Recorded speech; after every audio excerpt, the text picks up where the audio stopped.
విస్తారః ఓం విస్తారాయ నమః. విస్తారః అంటే సర్వలోకాలను వ్యాప్తిచేసియున్నవాడు, పరిమితిలేని స్వరూపం కలవాడు. భగవంతుడు అన్ని లోకాలలో వ్యాప్తి చెందాడు. స్థలం, కాలం, రూపాలు ఏదీ ఆయన వ్యాప్తిని పరిమితం చేయలేవు. అందువల్ల ఆయనే విస్తారః.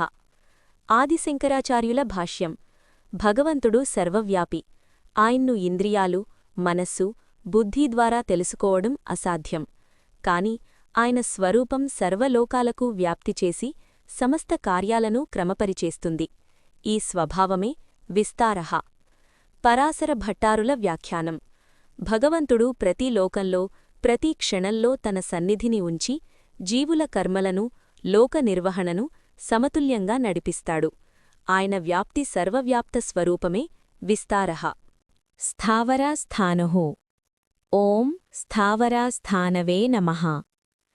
స్థావరాస్థానుః అంటే అచలన, స్థిరమైన స్వరూపం కలవాడు. భగవంతుడు భౌతిక లోకంలోని స్థిరమైన వస్తువుల, పర్వతాలు, నదీతీరాలు, భూభాగం మరియు స్థిరత్వానికి ఆధారంగా ఉన్నవాడు. అలాగే ఆయన స్వరూపం స్థిరంగా, శాశ్వతంగా ఉండటమే సృష్టి నడవడానికి కారణం. అందువల్ల ఆయనే స్థావరాస్థానుః. ఆదిశంకరాచార్యుల భాష్యం. భగవంతుడు అన్ని స్థిరమైన వస్తువులలో స్థితి కలిగి ఉంటాడు. ఆయన స్థితి కారణంగా లోకాలు సక్రమంగా సమతుల్యంగా ఉంటాయి. ఈ స్థిరత్వ స్వభావమే స్థావరాస్థానుః. పరాశర భట్టారుల వ్యాఖ్యానం. భగవంతుడు భూవ్యవస్థ, పర్వతాలు, నదులు వంటి స్థిరమైన సృష్టులలో తన సన్నిధిని ఉంచి వాటిని క్రమపూర్వకంగా నిలిపి ఉంచుతాడు. ఈ స్థిరత్వ స్వరూపం స్థావరాస్థానుః అని పిలువబడుతుంది. ప్రమాణం. ఓం ప్రమాణాయ నమః. ప్రమాణం అంటే నియమ, ధర్మం, సత్యములను స్థిరపరచేవాడు. భగవంతుడు సమస్త లోకంలో క్రమం, సమతుల్యత, న్యాయం మరియు ధర్మాన్ని ఏర్పరిచి నిర్వహించే మూలాధారం. ఈ నియమాలకు ఆయన ఆధారమైనందున ఆయనే ప్రమాణం. ఆది శంకరాచార్యుల భాష్యం. భగవంతుడు సృష్టిలోని సమస్త కర్మ, ప్రకృతి, నియమాలను పర్యవేక్షించేవాడు. ఆయన సకల విధానాలు ధర్మ సమతుల్యంగా, దోషరహితంగా జరుగుతాయి. ఈ స్వభావం ప్రమాణం నామంలో ప్రకటించబడింది. పరాశర భట్టారుల వ్యాఖ్యానం. భగవంతుడు భౌతిక, ఆధ్యాత్మిక, నైతిక సృష్టులలో ప్రమాణాలను స్థిరపరుస్తాడు. జీవుల కర్మల ఫలితాలు, లోకాల నియమాలు అన్నీ ఆయన ప్రమాణంలోనే జరుగుతాయి. అందువల్ల ఆయనే ప్రమాణం. బీజం అవ్యయం. ఓం బీజావ్యయాయ నమః. బీజం అవ్యయం అంటే సృష్టికి మూలం, శాశ్వతమైనది, అపరిమితమైనది. భగవంతుడు అన్ని సృష్టుల బీజాన్ని కలిగి నశింపకుండా శాశ్వత స్వరూపంలో ఉన్నవాడు. ఏకైక సూత్ర ప్రకారం సమస్త కార్యాలకు మూలమైనందున ఆయనే బీజం అవ్యయం. ఆదిశంకరాచార్యుల భాష్యం. భగవంతుడు సృష్టి ప్రారంభానికి బీజంగా, సమస్త సృష్టిలో శాశ్వత స్వరూపంగా ఉన్నాడు. పరాశర భట్టారుల వ్యాఖ్యానం. భగవంతుడు సృష్టికి మూలమైన బీజంగా మరియు సమస్తం నశించిపోతూ కూడా శాశ్వత స్వరూపంగా నిలిచేవాడు. ఆయన ఆధారంగా సృష్టి కొనసాగుతుంది. ఈ అపరిమిత శాశ్వత స్వరూపమే బీజం అవ్యయం. అర్ధః. ఓం అర్థాయ నమః. అర్ధః అంటే సమస్త ప్రయోజనాల అధిపతి, లక్ష్యం సాధింపచేసేవాడు. భగవంతుడు జీవుల కర్మల ఫలితాలను, లోకాల కార్యసాధనల మూలకార్యాన్ని నిర్వర్తించేవాడు. సృష్టిలోని సమస్త కార్యాలకి తాత్పర్యాన్ని, ఫలాన్ని అందించేవాడే అర్థః. ఆదిశంకరాచార్యుల భాష్యం. భగవంతుడు సమస్త సృష్టికి తాత్పర్యాన్ని నిర్ధారించేవాడు.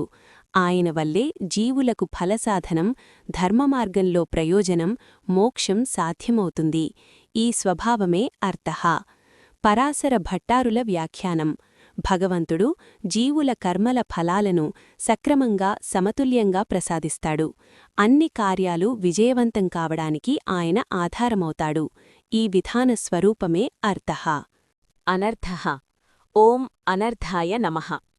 అనర్థః అంటే అనవసరమైన, దుష్ట, హానికరమైన అంశాలను నివారించేవాడు. భగవంతుడు జీవులను, లోకాలను, అనవసరమైన, హానికరమైన విధులను, దుష్టకర్మలను దూరం చేసేవాడు. ఈ విధంగా భక్తుల క్షేమం కోసం సృష్టిలోని ప్రతికూల అంశాలను సరిచేసేవాడే అనర్థః.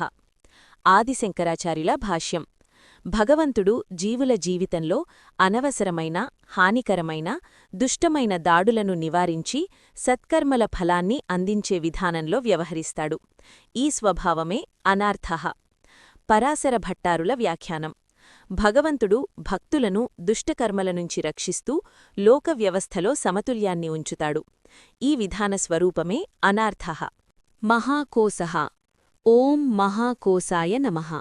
మహాకోశః అంటే సర్వలోకాల సంపదల అధిపతి, సమస్త సంపదలు సమృద్ధి కలవాడు. భగవంతుడు అన్ని లోకాలలోని సంపదలను, సృష్టిలోని ధన, జ్ఞానం, శక్తి, భౌతిక మరియు ఆధ్యాత్మిక సమృద్ధిని నిర్వహిస్తూ వాటిని సక్రమంగా పంచేవాడు. అందువల్ల ఆయనే మహాకోశః. ఆదిశంకరాచార్యుల భాష్యం. భగవంతుడు సమస్త లోకాలకు సమృద్ధి, శక్తి, ఆభరణ, ధన సంపత్తి వంటి అంశాలను అందించేవాడు. ఆయనను ద్వారా లోకాలు మరియు జీవులు శ్రేయస్సు పొందుతాయి.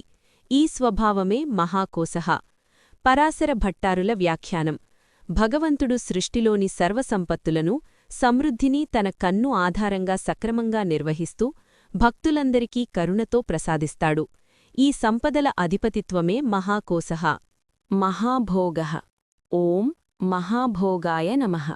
మహాభోగః అంటే సర్వలోకాల, సర్వజీవులకు అనుగ్రహించే పరమ ఆనంద స్వరూపుడు. భగవంతుడు అన్ని లోకాలలోని భౌతిక, ఆధ్యాత్మిక సౌభాగ్యాలను, ఆనందాలను, సుఖాలను ప్రసాదించేవాడు. ఆయన కరుణ, దయ, శక్తి వల్ల భక్తులు, లోకాలు అన్ని భోగాల ద్వారా శ్రేయస్సు పొందుతాయి. అందువల్ల ఆయనే మహాభోగః.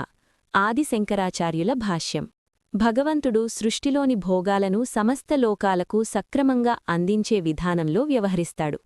ఈ ఆనంద ప్రసాద స్వభావం మహాభోగః నామంలో ప్రతిబింబిస్తుంది. పరాశర భట్టారుల వ్యాఖ్యానం. భగవంతుడు భక్తులకు, లోకాలకు, దేవతలకు ఆనందాన్ని, సౌభాగ్యాన్ని, శాంతిని, కరుణతో ప్రసాదిస్తూ సమస్త భోగాల ఆధిపతిగా ఉంటాడు. ఈ స్వభావమే మహాభోగః. మహాధనః. ఓం మహాధనాయ నమః. మహాధనః అంటే సర్వలోకాల, సర్వజీవులకు ధనసంపదలను ప్రసాదించేవాడు. భగవంతుడు భౌతిక, ఆధ్యాత్మిక, మానసిక సంపత్తులను అందించేవాడు. సమస్త ధన సంపద, సౌభాగ్యం అన్నీ భగవంతుని కృప ద్వారా వస్తాయి. అందువల్ల ఆయనే మహాధనః. ఆదిశంకరాచార్యుల భాష్యం. భగవంతుడు సృష్టిలోని ధనసంపత్తులను సక్రమంగా నిర్వహించి భక్తులకు ప్రసాదిస్తాడు. ఆయన కృపవల్లే లోకాలు భౌతిక మరియు ఆధ్యాత్మిక సంపత్తుల ద్వారా శ్రేయస్సు పొందుతాయి. ఈ స్వభావం మహాధనః. పరాశర భట్టారుల వ్యాఖ్యానం. భగవంతుడు సమస్త లోకాలలో ధన, శక్తి, జ్ఞానం, సౌభాగ్యాన్ని ప్రసాదిస్తూ జీవులకు ఆర్థిక, ఆధ్యాత్మిక శ్రేయస్సును కల్పిస్తాడు. ఈ సంపదల అధిపతిత్వమే మహాధనః.